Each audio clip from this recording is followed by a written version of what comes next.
السلام عليكم ورحمة الله وبركاته. ازيكم عاملين ايه؟ يا رب تكونوا بخير وفي احسن حال. كل سنة وانتم طيبين ورمضان كريم. وصفة الكنافة النهاردة وصفة جميلة جدا جدا وسهلة، اي حد مبتدئ هيقدر يعملها بطريقة سهلة جدا ومحترفة ان شاء الله بإذن الله معاكم. وصفات الكنافة كتيرة جدا جدا جدا. النهاردة وصفتنا سهلة قوي ونقدر نعملها بطريقة سهلة قوي. لو عجبك الفيديو بتاعنا كملي معايا الوصفة وان شاء الله وصفتي تعجبك بإذن الله. اعملي لايك واعملي لي اشتراك وكبري قناتي شوية شوية تحفيز كده. وشكرا لكل اللي اشترك لي في القناة، وشكرا لكل واحد علق لي، بشكركم من قلبي. يلا نسمي الله ونبتدي وصفتنا. اول حاجة في الوصفة معايا ببتدي اعمل الشربات. 3 كوبايات من السكر، وبنزل عليهم بكوبايتين وربع كده او كوبايتين ونص من المية. وعصرة ليمونة، وبرفعه على النار من غير ما اقلب، من غير اي حاجة خالص عشان ما يسكرش معايا. الكنافة معايا هنا طبعا. استخدمي الكمية اللي تعجبك، انا كنت مستخدمة كيلو، استخدمي الكمية اللي تعجبك. وبتكون مفرزاها في التلاجة، بتكون سهلة معايا في الفرم بتاعها. مجرد ما اطلعها بفتفتها بايدي كده او بفركها بايدي، بتنعم على طول. سهلة جدا لما بتكون مفرزة. لو عايزة توفري وقت اكتر حطيها في الكبة واضربيها في الكبة، هتنعم معاكي وتاخدي نفس النتيجة. يعني الوصفتين معاكي يعني بنفس النتيجة. تمام. تمام. انا بقى هعمل كل الكمية عندي بنفس الشكل، هنعمها بنفس الطريقة. لما بتكون مفرزة بتكون سهلة جدا في التقطيع بتاعها. تمام. تمام. هعمل ايه تاني بعد ما قطعتها او بعد ما فرمتها؟ سمنة طبعا. بقى احنا طبعا في رمضان بقى، والسمنة البلدي، السمنة البقري، اي سمنة متوفرة عندك استخدمي. استخدمت كده 3 معالق كبار من السمنة. لو حابة تسيحيها الاول يستحسن تسيحيها الاول. ما تحطهاش زي ما انا ما حطيتها، يعني سيحيها في طبق كده او في اي حاجة كده على جنب، بعد كده انزلي ايه بالسمنة. وبعد كده ببتدي ان انا اقلبها بقى على النار كده، اقعد اقلب فيها لغاية ما تحمر معايا. دي كده لسه لونها ابيض، لسه السمنة بتسيح فيها.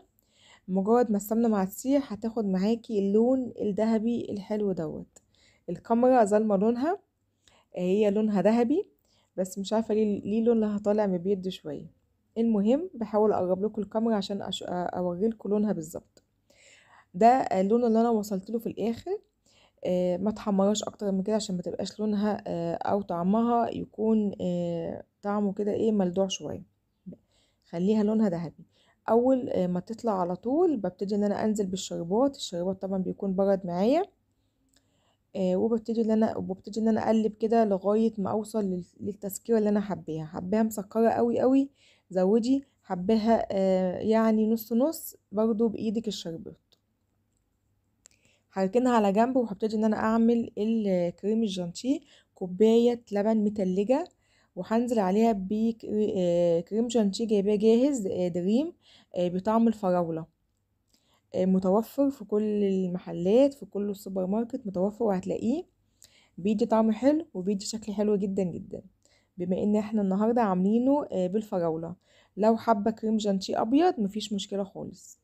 حابه كريم جانتيه بالمانجا ممكن تعملي بالمانجا. بصي دلعي كنافتك ودلعي طبقك ودلعي وصفتك، يعني ممكن تاخدي مني افكار وانتي تكملي عليها. تمام. يعني تاني هقولك ممكن تجيبي كريم جانتيه ابيض وتعمليها بالمانجا، تعمليها باي فواكه عندك، بس انا بديكي شويه افكار. هبتدي ان انا احطه في الخلاط عندي او بالمضرب الكهربائي لغايه ما حجمه يتضاعف معايا بنفس الشكل ويكون تخين جدا جدا، يعني ما يكونش سايب. تمام. في الخلاط هياخد معاكي وقت، بس اقعدي اضربي كتير جدا فيه لغايه ما توصلي للحجم ده. وطبعا حاولي ما تزوديش اللبن عشان خاطر يطلع قوامه متماسك بنفس الشكل. استخدمت كيس حلواني. وهنا طبعا مقطعة الفراولة شرايح، وهنا معايا صوص فراولة متوفر في اي سوبر ماركت، ومنه اكياس صغيرة، كيس ب2 جنيه ونص.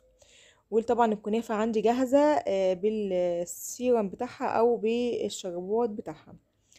الاطباق الحلوه بقى يلا بينا نستخدمها بقى. وعملت طبقه من الكنافه عليها صوص من الفراوله، ونزلت بالكريم جانتيه.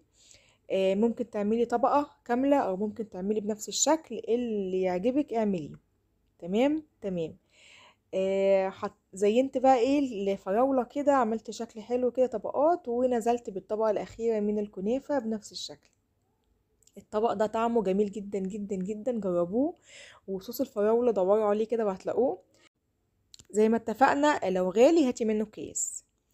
ونزلت باخر طبقة معايا بقى الكريم جانتيه، برضو لو حابة تعملي طبقة كاملة اعملي، حابة تعملي زي ما انا عاملة كده اعملي برضو، دلعي طبقك على قد ما تقدري.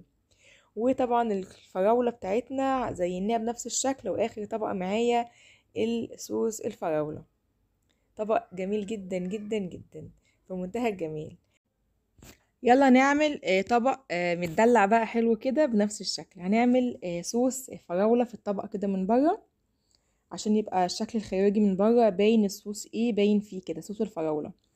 وهنزل بطبقة من الكنافة، طبقة حلوة كده تملى العين، ها مش طبقة خفيفة. وبعد كده هنزل بالكريم جانتيه زي ما عملنا. وبعد كده بنزل بالفراولة، بزينها بقى ايه تزيين عشوائي كده من تحت. والصوص تاني اللي بيدي طعم حلو جدا جدا جدا. اخر طبقة معايا طبقة من الكنافة.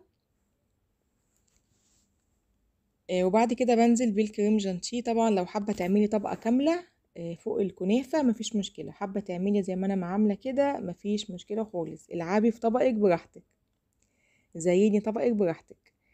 انا والله العظيم كنت بعمل عشوائي كده، مفيش حاجة في دماغي يعني، كنت بعمل عشوائي خالص. طبقنا خلاص. هنخش بقى التلاجة يمسك كده ايه نص ساعة بالظبط. يعني بذمتكم بذمتكم يعني الطبق ده مش محتاج لايك منكم، محتاج لايك و100 لايك كمان. كبروا القناة شوية بلايكاتكم ورفعوا الفيديو. الفيديو بتاعنا خلص، اسيبكم في رعاية الله ومع السلامة.